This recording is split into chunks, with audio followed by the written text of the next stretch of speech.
I want to talk about vision. And what I mean by vision is where are we going? What are we dreaming about? What do we want to pursue that doesn't currently exist at Coram Deo Church? And there's some big things,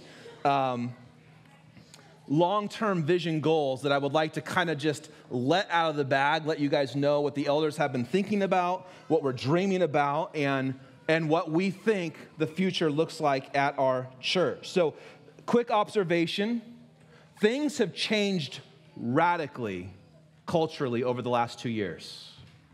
All right, things have changed radically, and they are continuing to change in really profound ways in our culture. And so one of the things that we have discussed in our elder meetings is, what is Coram Deo going to need to look like in 10 years from now? So if you've got little ones, ask yourself, when they're a teenager, when they're early 20s, what is the culture going to look like? What's Kitsap going to look like? What's our church going to look like? What's it going to look like in 20 years? What's it going to look like in 50 years? What kind of legacy are we handing off to the next generation and the generation after that? We need to be thinking multi-generationally. Think about what kind of world, if you've got little kids right now, and so if your children's age is a single digit, think about what kind of world they're going to live in.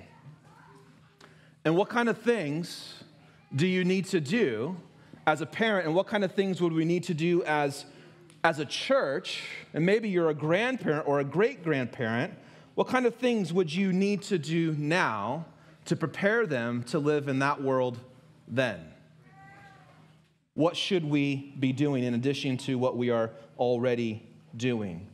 Things are going to change significantly, and I think one of the things that we're going to witness change is college education. So let me unpack that a little bit for you. Many of you grew up with just a normative expectation that you were going to go to school, and if you grew up in Kitsap, you were going to get out of this place, right? And you were going to go to some university, you were going to get your degree, and then once you got your degree, you were going to relocate wherever you could find employment, and let's pray to God that that's not Kitsap County, right? Now, not all of you did that. Some have stayed, but that was a very normal expectation for people growing up here.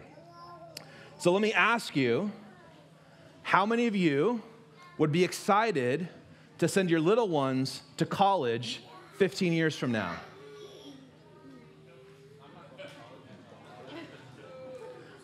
See?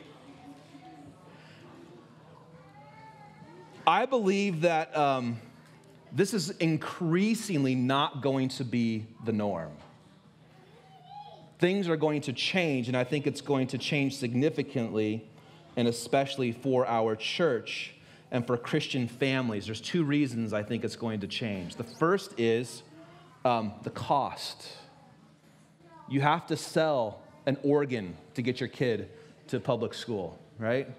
The cost is incredible. But even worse than the cost is the ideology. Why would you pay $250,000 for a university to deconstruct your kid's faith? Why would you do that? Why would we do that? The reality is that the number of attractive universities is going to rapidly decrease, as it is already rapidly decreasing. Think about where things will be at in 10 years from now. And I think this is going to have a profound impact on the culture of Kitsap County, or at least it can have a profound impact on Kitsap County, okay? And I'll explain what that impact is going to be. Because of this change that I think is coming, it means that as parents and as Christians and as a church, there's two really big things that we need to be thinking about a lot right now. And they are education and jobs. Education and jobs. So I'll talk about jobs first.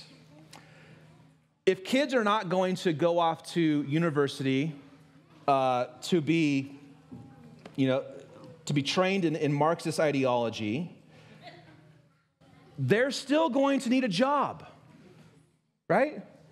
If you don't go to school, you still got to pay bills.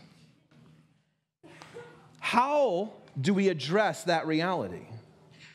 How do we plan for a reality where our kids and people in our community, an increasing number, are not going away to a four-year university, but still need to be responsible human beings that pay the bills, okay? This means, as a thoughtful Christian and Christians, we need to be thinking about things like entrepreneurship and starting local businesses. We need to think about developing jobs, internships, and apprenticeships that will train young people for vocational work in this community, okay? I want you to think about this for a moment. There is not a whole lot of multi-generational families in the church or in the community. One of the reasons for that is kids, is what I've already said. A kid goes to college, he leaves, and he goes to school somewhere, and he builds or they build their own family from scratch. But what happens when you have 3 generations of a family in a community worshiping together? What happens when the kids aren't getting farmed out and going somewhere else, but they're staying here? They're changing here with the stability and the support of a church and a family system. If I can speak very frankly, some of you need to be thinking about starting businesses.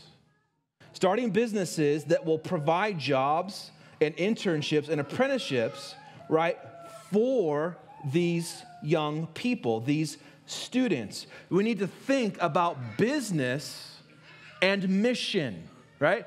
If there are going to be Christians witnessing in this community, they have to have jobs. That's a very just basic fun. You just need to do that. Well, where do the jobs come from? Well, we're going to have to start jobs because it's happening now, and it's only going to happen more. If you have a Christian worldview, guess who's not getting hired? You. You're not getting hired. So what do? You start your own business. You think about the way that God uses business to transform a community as multiple generations of people, families living in a community, a trade, a skill, an entrepreneur, people having jobs, working here, being a faithful witness here, not going away somewhere else, but you can hold on to your Christian convictions and live in this community.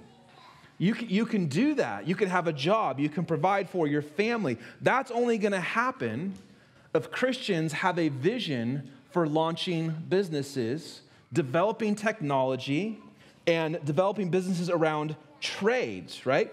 There's a little bit of a strike while the iron's hot moment here, okay?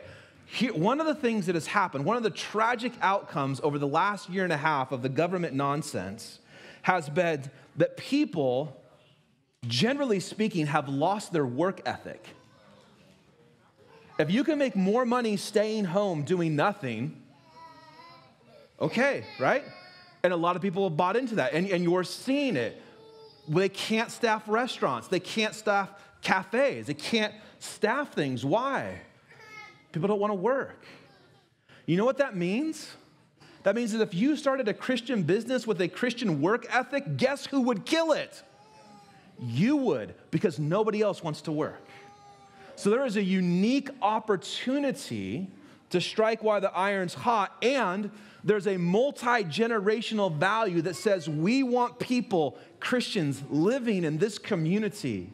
And so we're going to generate jobs and develop business so that Christians can work here and they can make a wage and they can raise their family and they don't have to go move somewhere else.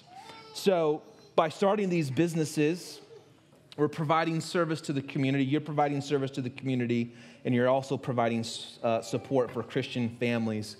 And we need more Christian families living in this community. Right? I absolutely understand why people leave, right? But God might not be calling you to leave to go somewhere else. God might be calling you to fight for this place. And the front edge of that fight, or one of the front edges, leading edges, is going to be business. Some of you are equipped, and God is going to call you to launch businesses that are going to support families, that are going to live long term in Kitsap, and are going to transform this place. Okay? So we need to be thinking about that, and we need to be thinking about how do we give young ones, kids, opportunities to learn these trades.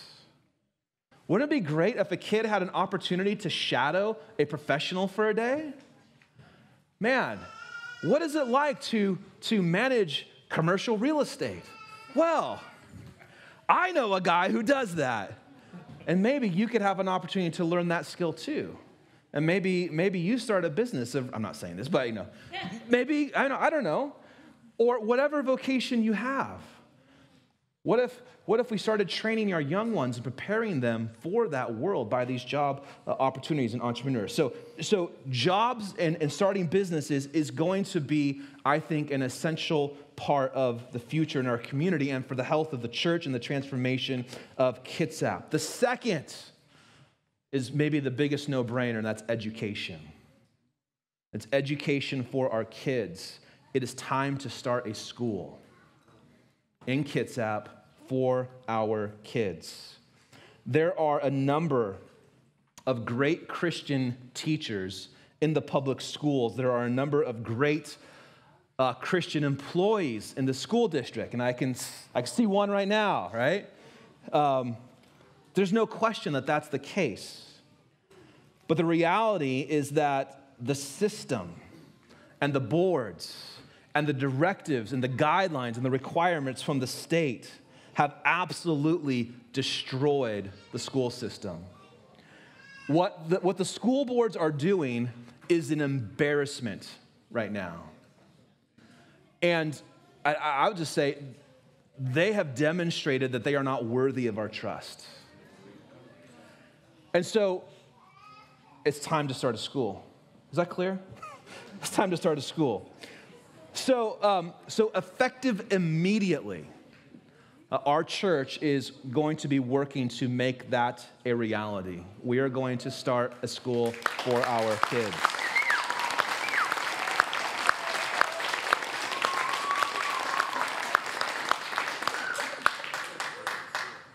Wasn't expecting that, but thank God.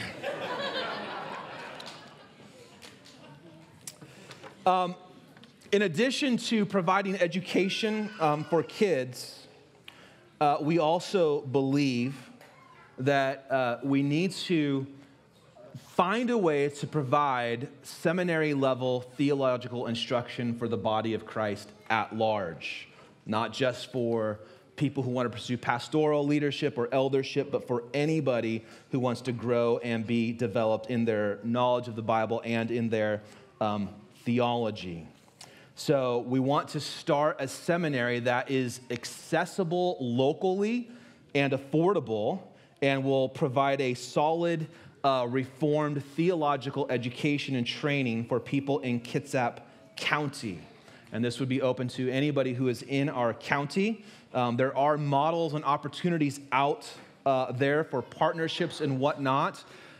It makes very little sense for somebody who is a member of a church and connected in community, for that person or that person and that family to pick up and move across the country to a place where they know nobody and they have no church, to then take on tens of thousands of dollars of debt at a seminary, which, by the way, is probably woke, and then try and relocate yourself for what?